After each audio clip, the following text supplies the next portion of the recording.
තායිලන්තේ job එකක් කරන්න නම් වර්ක් පර්මිට් එකක් ඕනේ. ඒකට මෙඩිකල් එකක් අනිවාර්ය නිසා තමයි මගේ සෝසමාලට මෙහෙම කට්ටකින් යන්න මේ ආකා ලීව් වෙන ගමන් අපිට හිතුණා කාර් සේල් එකක් බලන්න යන්න. තායිලන්තය කියන්නේ වාහන නිෂ්පාදනය කරන ප්‍රධාන රටක්. Toyota, Isuzu, Honda, Mazda, Ford වගේ බ්‍රෑන්ඩ්ස් තමයි මේ ගොඩක්ම ප්‍රසිද්ධ.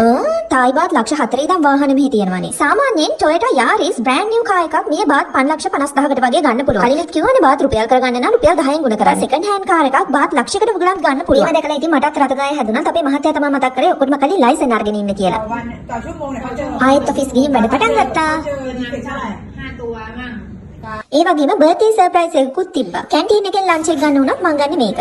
රයිස්, ෆ්‍රයිඩ් චිකන්, ගුසායි එක ගැන තායි චිලි සෝස්. මේ චිලි සෝස් එකට නම් මම මාර ඇඩික්ට්. මොකද ඒකේ හරිම අමුතු රසක් තියෙනවා. අමුතු ඩෙසර්ට් එකකුත් හම්බුණා ඒ අතරේ. හබීබීට නම් ලන්ච් එකට හොට් පොට් රෙස්ටෝරන්ට් එකකට යන්න උනා. හොඳටම perform කරන best team එකට මාසෙකට වතාවක් මේ වගේ treat එකක් හම්බ වෙනවා.